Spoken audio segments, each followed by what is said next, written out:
permission for that. It might be a memo to make that out too. Yeah. 3 days of no conflict.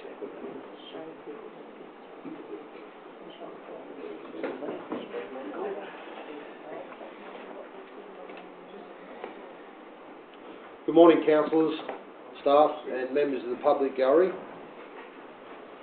I now declare the meeting open.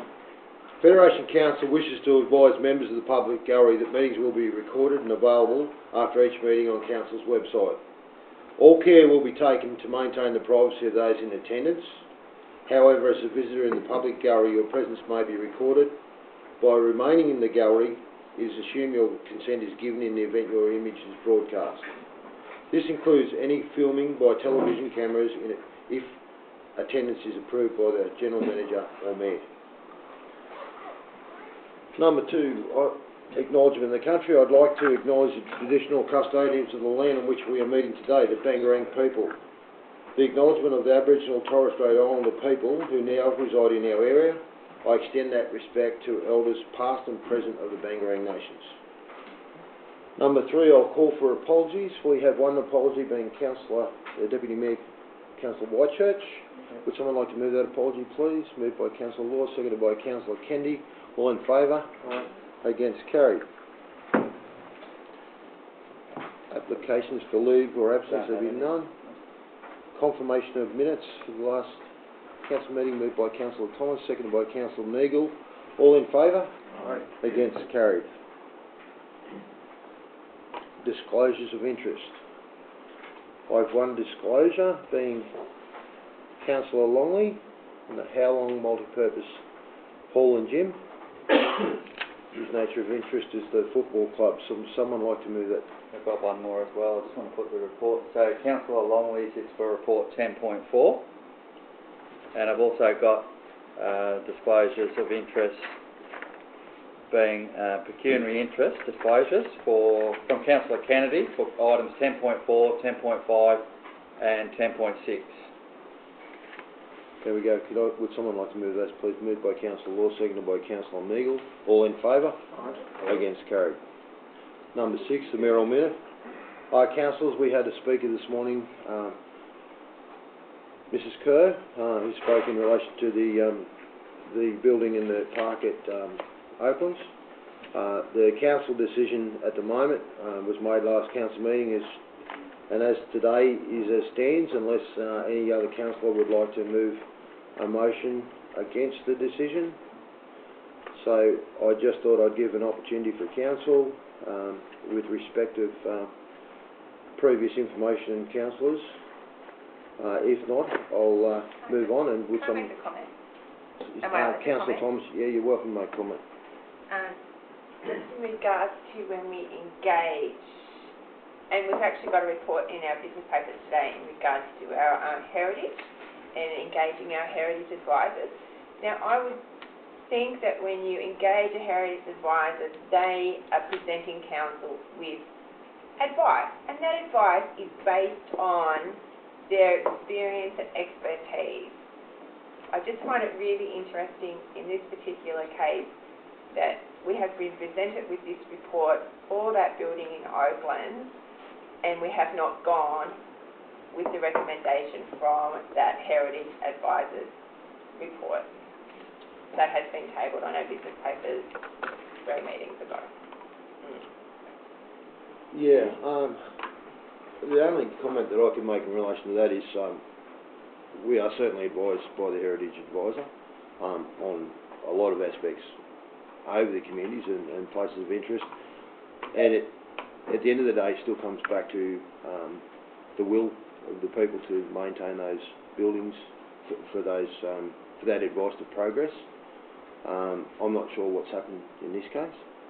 I don't know if anyone else wants to make a comment on that, but that I'd probably leave it at that in saying it really comes back to the public interest in relation to the advice given. And of course, the Heritage Advisor is often advising on other people's properties, so it comes back to the owner of the property as well as to whether they want to continue on with that advice or not. Excuse me, Mr. Can I please No, just... I'm sorry, no, Mr. Cavada. No, you can't. Today. you can't, yeah, well, that's why the opportunity was given this morning, Mrs. Kirk. Sorry. You're welcome. Councillor Law? I'm assuming that the owner of the building now is Federation Council. So we could have made the decisions otherwise. I feel that 70 submissions is a lot of people of a township of about 150. That's almost half. Well, 79 submissions. It's almost half of the people. I feel that I'm going against our officers' advice, what they're wanting, and it's not my normal position to do this, but I'm certainly very concerned. As I said at our workshop, women live, it's a scientific fact, approximately 7 years longer than men. There are a lot of single elderly women out in Oakland who have an emotional attachment to that building, whether they be former CWA members or widows of servicemen. There are a lot of ladies out there who have a very strong emotional attachment to that building, and I think we need to think very long and very hard about what we're doing. Yeah. Thank you, Councillor Law. Previous to Federation Council acquiring the property, it was under the control of the Lions Club in Oakland, and probably that may have been a more ideal time to bring any sorts of changes to the building at that particular time once it was moved to Federation Council. I'm not speaking for or against at the moment. The decision has been made, as I have said, and that still stands. So if there's no further conversation, I'll just move on. And would someone like to move the Merrill minute, please? You don't need to. I'll move by Councillor Kennedy, seconded by Councillor Longley. All in favour? Against? Against? 1, 2. Sorry, what are we, I'm not sure what. I was just moving the Merrill minute. I didn't really need to. Sorry. I'm sorry. But Sorry. so it was just procedural. No. It was just a note. Okay, thank you, councillors. Item number 7 is General Manager's report. Thanks, Mr. Mayor. Councillors, 7.1 is titled 2020 Community Calendar. That's an initiative coming through our communications unit. It's an information report here that says that the 2020 Community Calendar competition is underway, inviting residents to share local treasures and of their towns by submitting photos to depict the communities where they live. So there's some information in there and recommendations to note that report, and certainly we're keen to promote and hope to get images from all our communities for consideration in our next year's calendar. It's a great calendar. It lists as many local events as we know of across each month as well, so it's also a good ready reckoner to be aware of what's going on around our regions across the next year. So that's for information to Council. Thank you. Moved by Councillor Meagle, seconded by Councillor Kennedy. Any questions or comments? If not, I'll put it all in favour. Against, carried. 7.2, Light Up Federation. So this report is another really good community initiative. So that's gaining traction every year, where we have encouraged residents to dress up their house, street and businesses across the whole region. Recommendation there to note the report on the Light Up Federation coming up for this Christmas New Year period. Moved by Councillor Longmire, seconded by Councillor Law. Any questions or comments? If not, I'll put it all in favour. Against, carried. 7.3, pecuniary interest returns. So this is just a process report to advise that the disclosures of returns by councillors and designated persons for the period 1 July 2018 to 30 June 2019 has been tabled with council as required. Moved by Councillor Kennedy, seconded by Councillor Meagle. Any questions or comments? If not, I'll put it all in favour. Against, carried. 7.4 is the Code of Meeting Practice. So the Office of Local Government seem to continually be improving and reviewing procedures around councils and running meetings.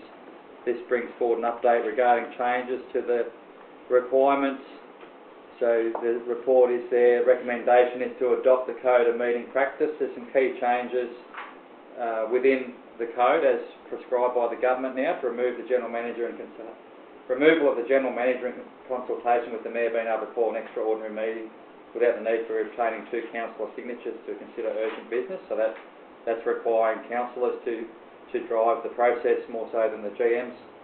Removal of the limit of notices of motion a council can submit, so allowing councillors again to submit ultimately as many notice of motions as they consider reasonable. Clarification on allowing urgent business without notice, that it requires a decision of council by the council before the next scheduled ordinary meeting of council, and removal of the clause regarding nominated candidates at federal, state or local government elections and serving councillors not being permitted to speak at a public forum. So quite a lot of things to improve, we hope, around process with council's meetings. Recommendation to adopt. Moved by Councillor Meagle, seconded by Councillor Wales. Any questions or comments, councillors? If not, Councillor Meagle. Yeah, thank you, Mr Mayor. This has been, I think we've adopted the code of meeting practice 3 or 4 times since the inception of Federation Council, and it's been a bit of an ongoing saga. But hopefully now that we've finally got it sorted, we can adopt it once and for all until the next time. Thank you. Thank you, Councillor Meagle. Yeah, we've been pretty clear where we've gone with it, but yeah, constantly the government's coming back with requiring updates, and I think they're fairly, reading through those, I can see where they're coming from to improve it, yeah. If nothing further, I'll put it all in favour. Against carried. 7.5, recommendation to defer item 7.5, General Manager's Performance Review to the closed session. Moved by Councillor Wales, seconded by Councillor Kennedy. Any questions or comments? If not, I'll put it all in favour. Against carried. Thank you. We'll now move to the Director of Corporate and Community Services report. Thank you, Mr Mayor.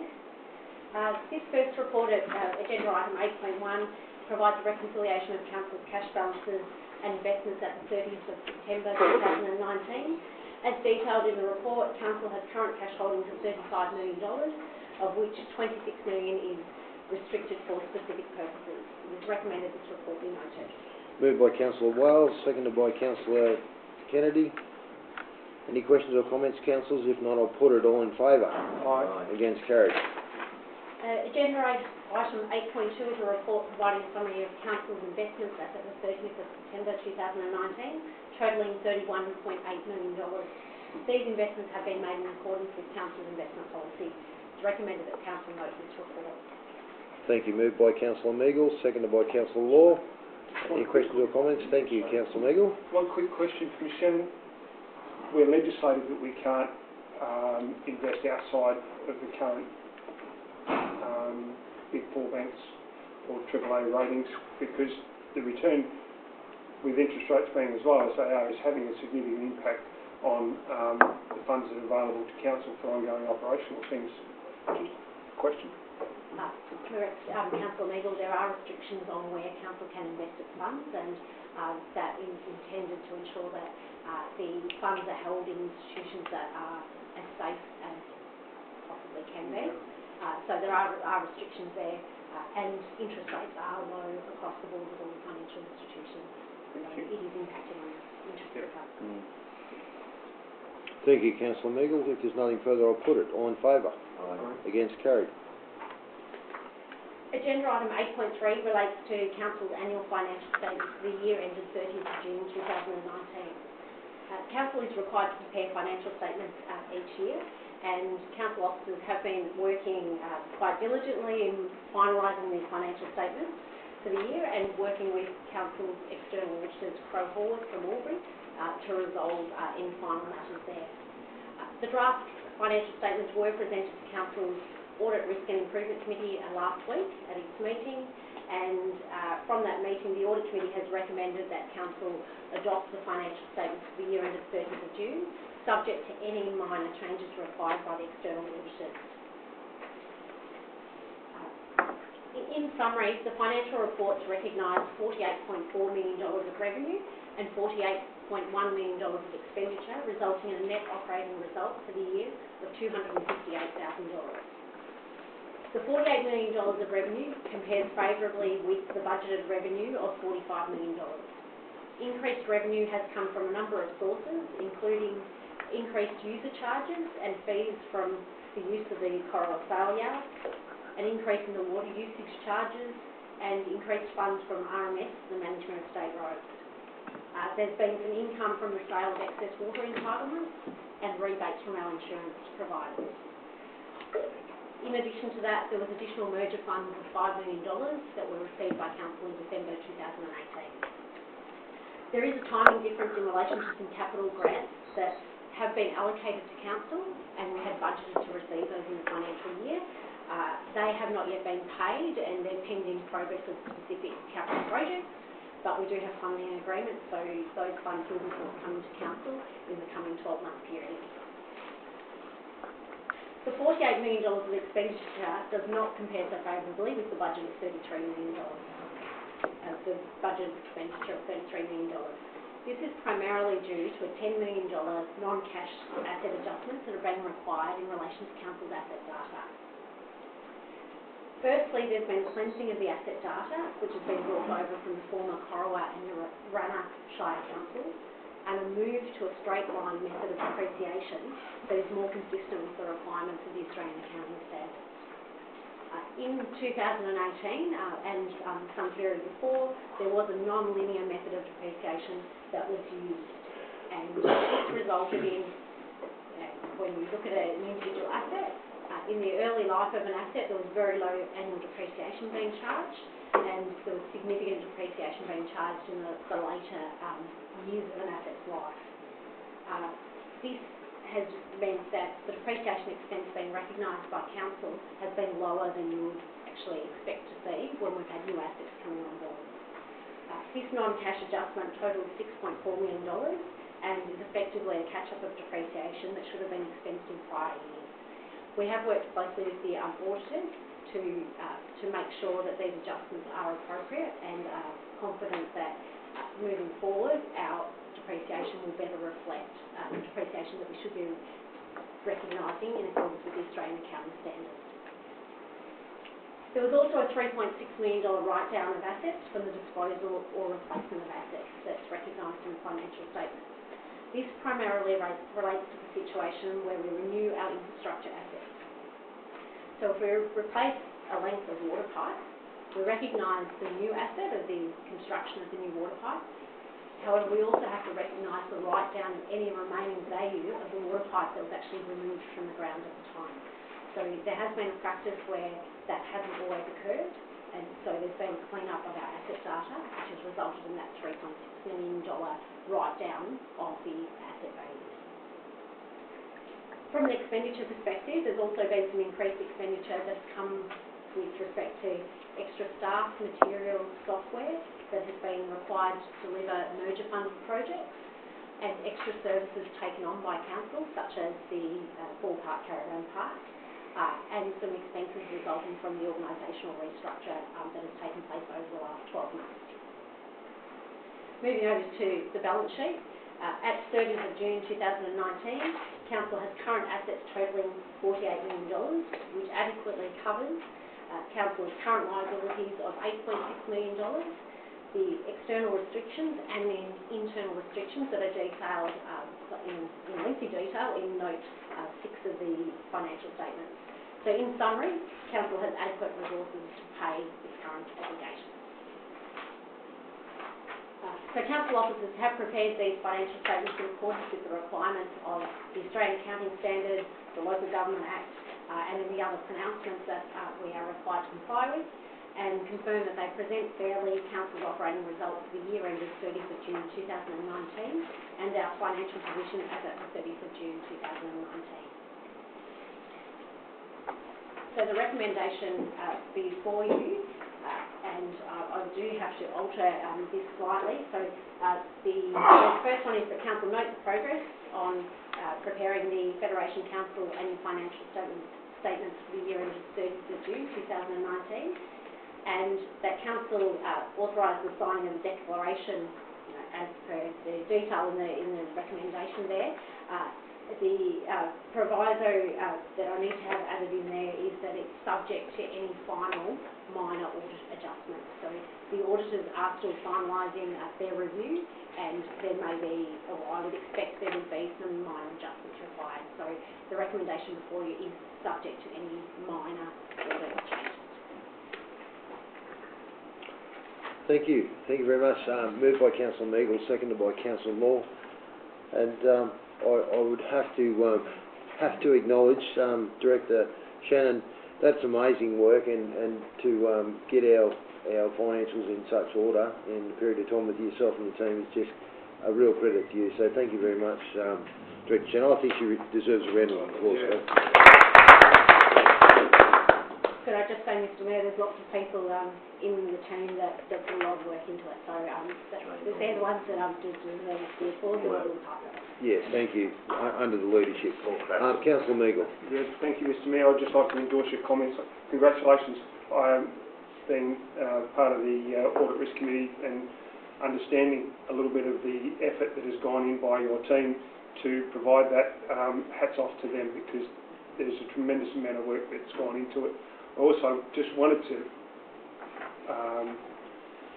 make mention of the fact how important our asset management and long-term financial planning project that is currently underway, how critical that's going to be to this council going forward, given that we are still yet to deliver some significant capital expenditure projects in the coming months or the coming years, and that it will be even more important that we have a good handle on our depreciation, because that's going to be really significant, and that we have a good handle on our operating budget and on our operating status, so that we can make sure that we're not leaving a legacy that is detrimental to future generations.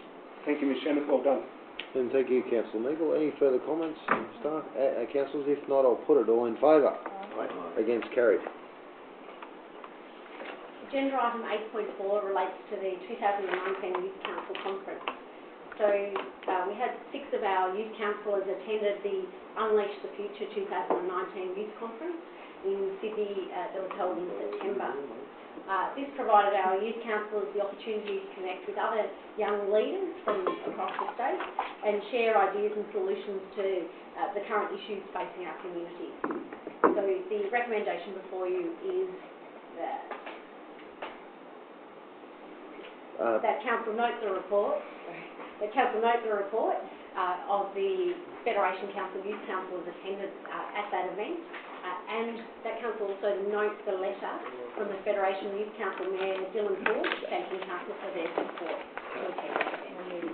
That's moved by Councillor Law, seconded by Councillor Kennedy. Any questions or comments, councillors? First, Councillor Law.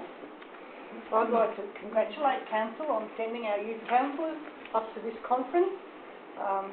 Any way that our youth can get a taste of politics, whether it be local government, state or federal, it's good. These are our emerging politicians, and to give them a look at what goes on and how it's done, they are a wonderful group of young people who are certainly leading the youth in our town, and we should be very proud of them and the work they are doing. Thank you. Thank you, Councillor Law. And Councillor Wallace. Thank you, Mr Mayor. No, I can't add much more than what Councillor Law said, but it's good to see them go up there, because no doubt they get more information. They all get together, more heads better than one. So. Yeah, and they certainly are doing a great job. If there's nothing further, councillors, I'll put it. All in favour? Against, carried. Agenda item 8.5 relates to the Federal Government's drought funding program. As you would be aware, Council has been invited to apply for $1 million in funding under the Federal Government's Drought Communities program to support our communities that have been impacted by drought. Over the last month, there has been engagement with Council's drought committee, so 45 members of the community and community organisations were invited to attend. We had 20 that attended our meeting last month. This committee considered a range of projects. There was 19 projects that were considered at that meeting, and those projects have been prioritised. In summary, the projects that are now being recommended to Council, there's 15 of them, have been through that, or they have all been through that committee. So there were only 4 projects that were considered by the committee that aren't being recommended to you today. So they were particularly projects that there was a view that there was not the ability to deliver that project by the 30th of June 2020, which is a requirement of that funding program, or one of the projects that would have consumed the entire amount of funding available on one project, which would mean there'd be nothing left for the rest of the council area. So the 15 projects are listed there in the table that is contained in the papers. The more significant ones are recommending $250,000 towards the Urannah Reliable Water Pipeline project. There's $140,000 for the Rand Recreation Reserve toilets and $100,000 for the Miranda Theatre project, so amongst other projects. So that is the list of projects that we are now recommending, and the recommendation to you is that you note the report and that you endorse this recommendation to approve this list of projects to be submitted in the application to the Federal Government's Drought Communities Program. Moved by Councillor Thomas, seconded by Councillor Longley. Questions or comments, councillors? Councillor Thomas first. It was really exciting to re-engage this really significant committee, which I have suggested that we rename to the Rural Federation Council Working Group. I would like to put the word stronger Rural Federation Council Group, because we've used the word stronger quite a bit in our community strategic plan, which I think is quite appropriate. Once again, Federation Council is at the forefront of engaging our community and getting some really solid information from our community, which I really felt in that room on that particular day. And we had fellow councillors Longmire and Wales in the room with us, which was really, really good. And it's to be noted that we had a manager from LLS in the room with us, Mr. Jeff Corboy, and he noted that Federation Council, to the best of his knowledge, is the only council within the Murray LLS that has engaged the community for their drought funding. I thought that's really exciting on our behalf, because we are at the forefront of engaging our community. So I thought that's really good feedback from him. And the other point of call is that Justin Clancy, our local state MP, is now chairing a committee underneath the Legislative Assembly Committee on Investment, Industry and Regional Development, and they're making an inquiry into the support for drought-affected communities in New South Wales. And this is the citation from the media release, is that the committee is currently inviting submissions from all levels of government, organisations, businesses, industries, community groups and universities and the public in regards to what communities are feeling. And I'd like to move a recommendation that Federation Council put in a submission to this committee, and the close for the date is the 29th of November, so we have a little bit of time in our hands. But I also would like to see the link for these submissions to go out on an email tree to our Rural Federation Council Working Group, and they're really happy. We did get feedback from that particular group on the day that they're really happy to be part of an email tree and to be brought back into the room as a working group when the need arises, rather than have an informal working group. It's going to be very informal. So do you want me to put some wording around that recommendation? Yeah, Point of order. thank you. I might just Point of order, Mr. Mayor. I might just take the next speaker, Yeah, no, and then we'll fine, come sorry. back if that's I'll okay. stop. Councillor Longmire. With your permission, Mr Mayor, we've got an item on the agenda that we're working through at this point in time. Before there's any partaking of another recommendation, I think we should have a debate on this agenda item. That's fine, Councillor Longmire. Can I take the opportunity through you, Mr Mayor, to ask Ms Shannon in regard to clarity in regard to some of the position that's been identified in this report. First of all, when it was adopted at the last council meeting, motion number 317-19F, it was adopted that we go forward with some conditions applied in regard to particularly the Urannah water supply. So if you look at the report at 7.3 of that previous minute adopted meeting, one of the conditions was there was recommended, and if approved, the opportunity would be available for funding. So the question, if I may, Mr Mayor, through you to the Director, there was a water access licence to be accessed, because it's no good, in consideration of the Urannah project, having a pipeline that's put in the ground to move water if there's no water to go through it. Correct. So One question, if I may, Mr Mayor, is the water access licence of 800 megalitres. Where are we up to in that regard from the Riverina Water Supply entity? Have we got the opportunity to divert out of the Colombo Creek from the Murrumbidgee 800 megalitres through the system of piping? We'd take that. I'm happy to take that. So, thanks Councillor Longmire. The report at the previous council meeting did identify a number of steps and sequences, because it is quite a, it's a complex situation when you're trying to talk about water supply versus approvals versus other funding opportunities. So, the discussions have been held with Riverina Water, seeking an in-principle agreement to fund the pipeline, because I think for years the project's been talked about, and that is a fact. The project's been talked about ever since Riverina Water had their pipeline in. But it does rely on one versus the other. So if you can get a water access licence, but then if you didn't get Riverina Water's approval, you would not be getting anywhere either. So the opportunity and the timing of this really needs to be considered, because if those two things could line up, and then you wouldn't have the funding from the federal government either. So it becomes a situation where, particularly in this project, but there'll be some others within there too that may not have the full endorsement for various reasons. But it's really a timing matter. With the latest discussions we're having with the water brokers, is it's certainly possible and it's allowable and it's legal, but we need council's separate decision about transferring temporary water from one source to the other. But we were just making sure the legislative pathwork was there, the framework is there in place to allow those transfers to happen, subject to council approval. So, to be honest, it's a case of if you delayed and wanted every single thing lined up in that sequence, it'll probably never happen. So, the project is recommended to go forward on that basis. But there'll be further report coming forward once we learn more about the best way to allocate an allowance. It mightn't be 800 meg, it might be 300 or 400 meg.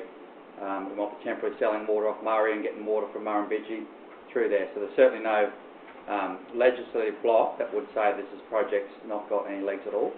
And as I said, the original discussions, I think going back years before with Riverina Water, was they weren't even looking at letting us use the pipeline back in the Arena days. So the change in shift there, I suppose, to a more community-focused approach that they're doing in other towns as well in their county council, has probably given us more of a green light than the issue about where the water transfers occur. So, if I may, Mr Mayor, further address that opportunity to the General Manager or Ms Shannon in regard to the transfer of water within the opportunity of our shire, a bit like a landowner, I guess. Where will the water come from if the opportunity is not available through Riverina Water? Are we talking about transferring water from, say, the Murray River to the system in the Murrumbidgee, and the only available one of any quantity that I understand is the Corowa domestic water supply? Is that something that is considered at this point in time? So Corowa Shire and their Federation Council have not only a domestic water supply, they've got high security general licences, and we trade water every year. We trade water temporarily, and it goes back into our water fund for the reason that we only ever use a certain amount of water, but you always want to keep your water obviously for growth and future dry time. But the water trade would not be out of our drinking water supply, it'd be out of our general high security allocations which Council has. And I think the understanding also is that we supply the great employer, the Riverina Piggery, out the road with water. There's a condition applied for that opportunity. So what I'm looking at is that it's very critical times that we're looking at the moment in the transferring of water. We all know that, it's on everybody's tongues, it's on the national news every day. Yeah. So what we're dealing with here is an uncertainty of the water supply being guaranteed to spend the funding to transfer the water out of the Colombo Creek into the Urana Aquatic Centre, which at this point right now is dry. So if we transfer water and use that water and it goes into the aquatic centre, what's to say in 6 months' time that water will have evaporated anyway? There's a reason we're looking at it right now, is because we are in the middle of a drought. Councillor Longmire, if I could attempt to answer that. It's any water is opportunistic. It could be the Murray River, the Murrumbidgee, they've dried up before. So what we're trying to do is put a bigger guarantee around availability. If the water's not available, out of, say, the former Corowa Shire's licence, so be it's not available. It's not available to transfer. That's just how it is. There's more opportunities than just that water source. There's Uranishai had a licence on the Billabong Creek. There's the environmental water holder as well. There's other avenues to look at with this pipeline.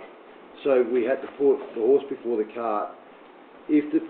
Once the pipeline got the green light, covered both bases, this council has approved it.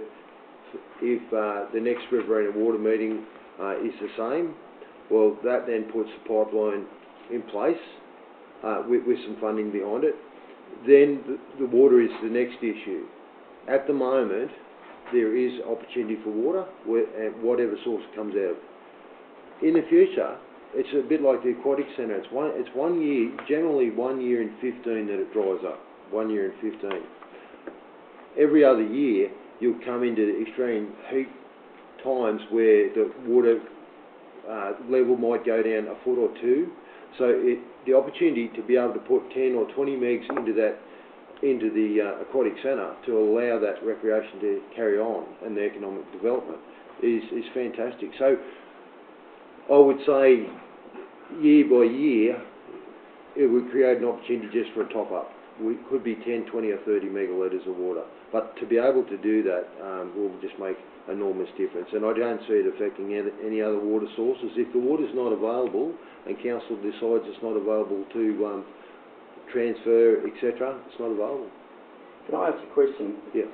Mr Mayor, in regard to, for the opportunity for it to be of a benefit in that aquatic centre, in your guesstimation, how many megalitres of water would it take to put that at a position where it was operational and what you'd say was of a benefit to the community for all the reasons that have been given in the report? I would only be a guesstimate, but I'd say around 300 megalitres of water. Yeah. From empty to full, and in a general year you might have an opportunity to put 20 or 30 megalitres in it. Would be all it would take normally. As I said, 1 year in 15 it's dry. So if we endorse this recommendation to go ahead and build that pipe or fund that pipeline, we're actually going ahead with the uncertainty or the preempt or the forecasting that there will be water available somewhere. Well, I don't doubt that there's the uncertainty. The certainty's there. It's whether you want to allow that certainty to go ahead and service that asset. It's a council asset that we're talking about, it's not a private asset. It means a hell of a lot to the northern part of the Shire, that region. Drags a lot of tourism, economic development. We've seen the figures in the past how the caravan suffered in the dry times there. It is the hub for that part of the region. So here we have got an opportunity to improve the water supply without affecting taking water from someone else's mouth. It's high security water, it's not drinking water. So we're one Shire now, so there will be other purposes that we could use in the north for the benefit of this, for the southern end of the Shire. So this is just one other example where the merger has helped all communities of the Shire because of the availability of water on this end. I guess you, without identifying it, another councillor might know my position in regard to the disappointment in regard to one of the listed projects was the Balldale water supply. Now, up until last Thursday, there was no costing report identified at that drought meeting that we had on October the 2nd, I think it was, Ms. Shannon. There was no costing done in identifying what that report, which has been a report done, as it's identified here today in our agenda, back in 2008. And so that wasn't a thing that it was mentioned in our drought committee meetings, the opportunity to supply Balldale community with palatable water. Now, in that regard, it's only since Thursday of our workshop, which it wasn't available on the agenda Friday, that I've recognised that how much that report, which was done in 2008, was costed at 700 and something thousand, I think 725,000 back in 2008, which today is appropriated at 1.004 million.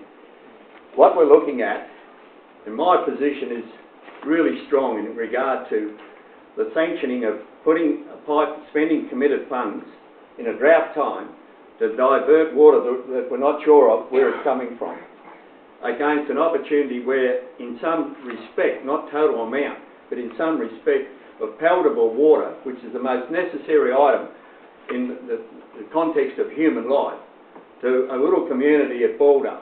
Now, there might be only 120 people live there, but we're talking about a water supply that we charge these people in a rate notice that's 1,600 parts per million on the sodium. Now, that's not far off seawater, and we've had that there since 1949. We've never looked at it.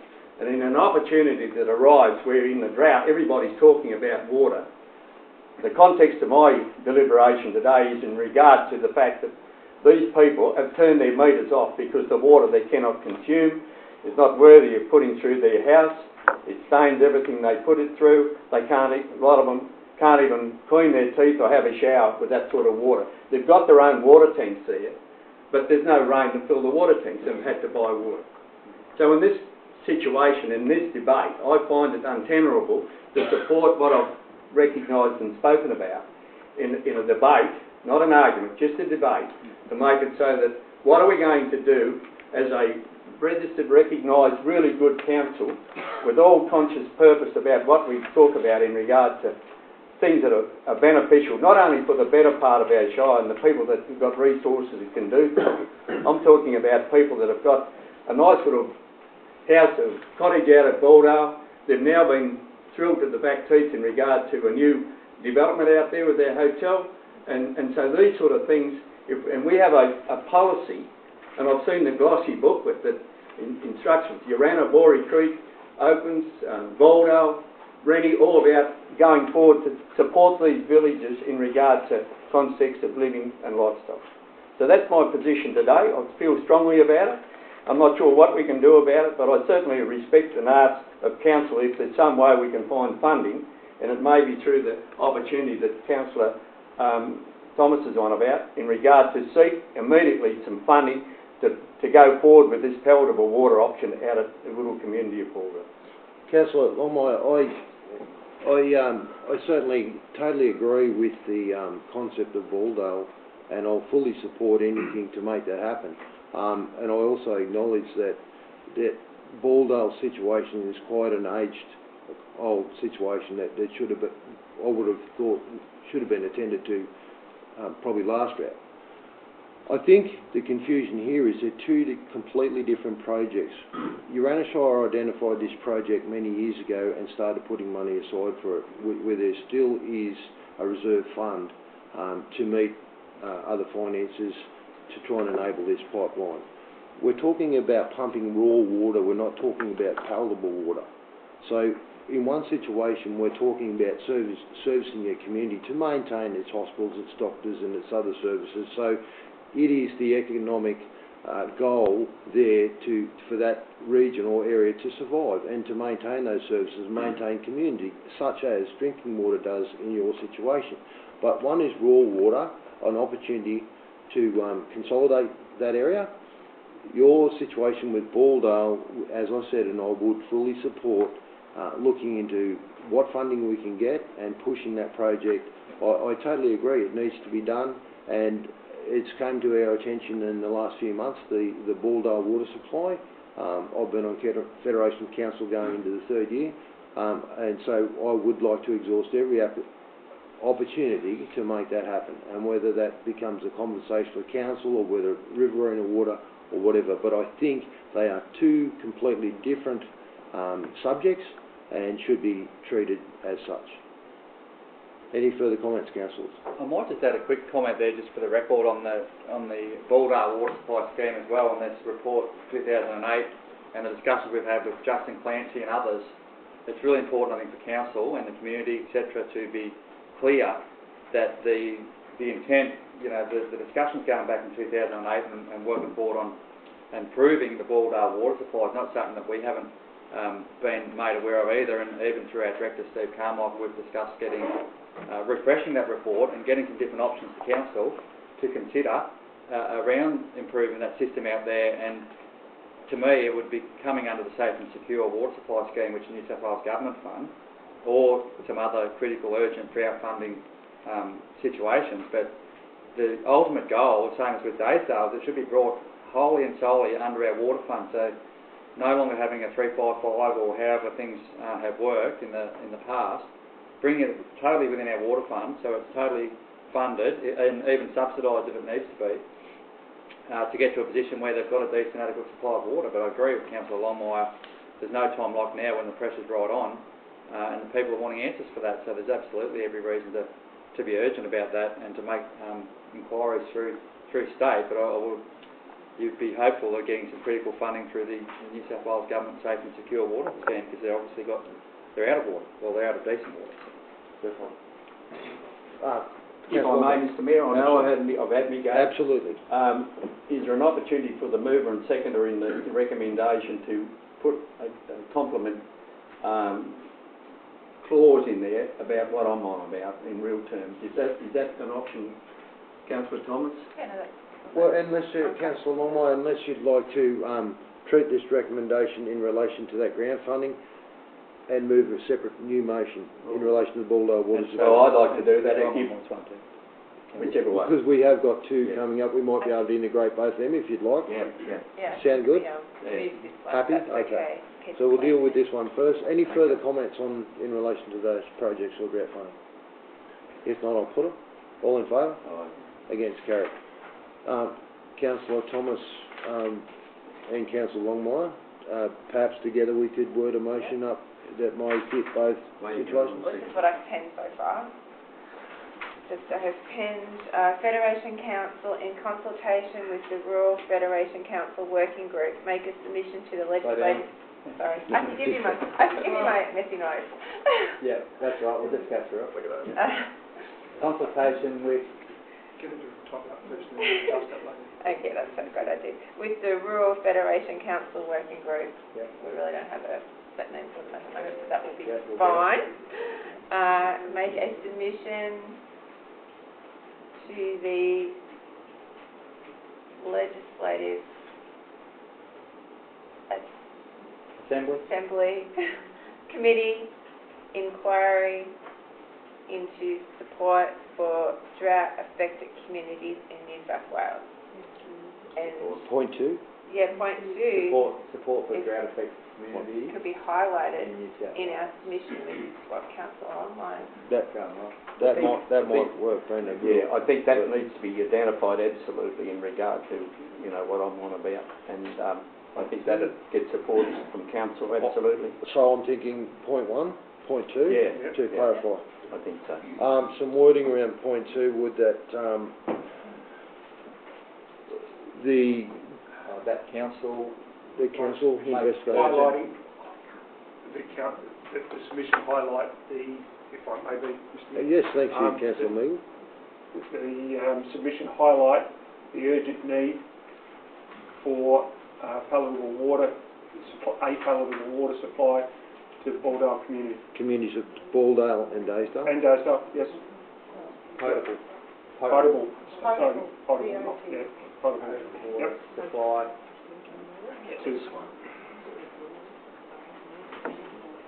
To the rural communities of Bulldale and Daysdale. With councillors, I think that's good. We are seeing a lot of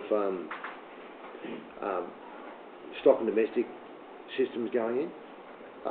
In a lot of cases, it's water buybacks. There was one happened at North Urena Water Group. They passed their water rights up to get this stock and domestic system put in. But I think a potable water supply goes to the top of the list, and it is a government. Sorry, Councillor Tom. Slight digression, but if you look at the Water Act, New South Wales Water Act, and there's hierarchy within that Water Act, and obviously water for communities for personal use is at the top of the tree. So, Exactly. So I would think that would get some priority in Because of the government. word. Yeah. yeah. Councillor Longmire. If I may, Mr Mayor, just to conclude this debate, if that's okay, in regard to, in purpose, what I'm on about. In the tradition of Bulldale, when it was a township of 500 persons, you're talking about lots of things, including a policeman, to look after all the locals there that needed looking after. But it was a village that had that number of people. Back in the early times, after the war, 1949, when the current bore was put down, there was a supply of water just not far from Baldale that an old chap, his name was Charlie Hudson, used to have a horse and a furphy, and he'd go down, and there was a windlass on a little man-made well out of timber, red gum, and I can take you to the site, and you use the windlass to water up, tip it into the furphy, take it up and deliver it to the people of Baldale, just slowly but surely. And so that was what they started with. The other part that I bring into position is, since that water supply was, when that water supply was done in 1949 and the town get tap water, it's all been done with asbestos pipe. I mentioned that at the workshop. And this is what needs to be highlighted, because at the end of the day, we all know about asbestos. And so this is a thing that I believe should be fast forwarded, because when there's a break through fracturing the pipe, the asbestos pipe that happens in the dry time, all of us that understand mechanical things, that does fracture and cracks, the next thing it's got to be refitted. And you imagine what happens when they have to cut those pipes and all the rest of the drama that under the asbestos code of conduct today for OH&S. This is the stuff that we've got to get right on top, and I'm talking right now, not down the track 6 months, 12 months time. We need to do this as soon as we can because of the health risk associated with that. Absolutely. So I might just make on that basis, we've just added urgent in front of need, if Councillor Meagle's okay, and then we put at the end and seek state government funding. Because there's no point making a submission about the need. I think we need to put that funding in there and we can leverage that into the Safe and Secure program. So we've got a mover for this motion, moved by Councillor Longmire, moved by Councillor Thomas and seconded by Councillor Longmire. We'll just check the reading, the wording, and if you're okay, I'll move on it. Can you see it? No. So the first part is that, of that motion is moved by Councillor Thomas and Longmire, that Federation Council, in consultation with the Rural Federation Council Working Group, make a submission to the Legislative Assembly Committee inquiry into support for drought-affected communities in New South Wales. And then there's a point number 2 coming in there. Thank you. That the submission highlight the urgent need for potable water supply to rural communities of Baldale and Daysdale and seek government funding. Just a point to understand that the urgency that I've described, to have another drought committee meeting, it's not going to happen before Christmas. I wouldn't imagine, because these people are out there cutting hay and, sorry? I think they're happy to do it on an email, have the email tree go out to them. Yeah. And I think we progress regardless. It's just it's commenting that in consultation with them. So there's no reason why council can't proceed. That's right. In consultation with. As long as that's identified and understood, I accept that. Okay. I'll put any further comments, councillors? If not, I'll put it all in favour. Aye. Against, carried. The next agenda item, 8.6, relates to some proposed changes to the agreement to lease at the Corowa Airport. It's recommended this be moved to the closed session of council. Moved by Councillor Meagle, seconded by Councillor Law. All in favour? Aye. Against, carried. Agenda item 8.7 relates to the purchase of industrial land in Mooala, and it's recommended this be moved to the confidential session. Moved by Councillor Meagle, seconded by Councillor Law. All in favour? Aye. Against, carried. Agenda item 8.8 relates to Council's legislative compliance policy. A draft Federation Council legislative compliance policy has been prepared for consideration by Council to release on public exhibition. A fundamental principle of good public administration is that public officials comply with both the letter and the spirit of the law. As such, Council has an obligation to ensure that legislative requirements are complied with. In summary, the policy clearly articulates that council officers will comply with the law. So the recommendation before you is that you endorse the draft legislative compliance policy to be placed on public exhibition for 28 days and then be presented to the next meeting of council. Moved by Councillor Longley, seconded by Councillor Law. Any questions or comments? If not, I'll put it all in favour. Aye. Against, carried. Agenda item 8.9 relates to the public interest disclosure policy. Council has a public interest disclosure policy that was adopted in July 2018 as a result of the recent organisational structure changes and updated guidance material from the New South Wales Ombudsman. The policy has now been updated, so there are minor changes to that. So the recommendation before you is that the public interest disclosure policy be adopted and placed on public exhibition for a period of 28 days and then returned to Council for adoption. Moved by Councillor Meagle, seconded by Councillor Law. Any questions or comments? If not, I'll put it all in favour. Aye. Against, carried. Agenda item 8.10 relates to the Model Code of Conduct and Procedures. So there has been a new Office of Local Government Model Code of Conduct for local councils and associated procedures that has been released, and that came into effect in June 2019. There's some key changes from the earlier version of the Code of Conduct, and I've particularly highlighted a couple in the report, such as the information contained in the pecuniary interest returns will now be required to be disclosed on Council's website. There are disclosures that will be required to be included in the minutes, in each set of minutes that those disclosures relate to, and councillors will also be required to disclose if they are a property developer or a close associate of a property developer.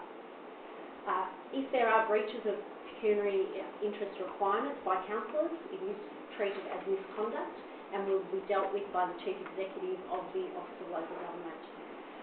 There are also some examples in there of inappropriate interactions, which includes things like councillors approaching local planning panels to discuss planning applications that are being put before the panels, and also council staff being overbearing towards councillors. So these new documents now form the standard expected and required of all councils in New South Wales. So the recommendation before you is that Council adopt the revised Federation Council Code of Conduct and procedures to align with the new Melbourne Code of Conduct and supporting procedures, which are attached to this document. Moved by Councillor Meagle, seconded by Councillor Law. Question, Councillor Meagle. Just to comment, I'm just hoping that Ms Shannon's not being too forceful in her recommendation for this policy. Or too overbearing. Too overbearing. If there's no further comments, councillors, I'll put it all in favour. Aye. Against, carried. Would someone like to move to suspend standing orders? Moved by Councillor Longmire, seconded by Councillor Law. All in favour? Aye. Against, carried. Have a break. Fred, there's a note, probably in regards to relation to that steering plan that we went to the other day. I picked up the notes afterwards. You know, when we went to the meeting, you were asking questions about trade between Murray and... I've got this. Have you got that? Yeah. I grabbed them. If I didn't grab them at the car, I grabbed them at how long I'll give it. I'll give them. Can we get the red ones?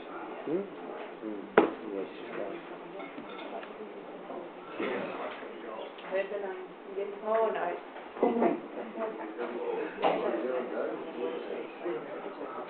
Oh, yeah.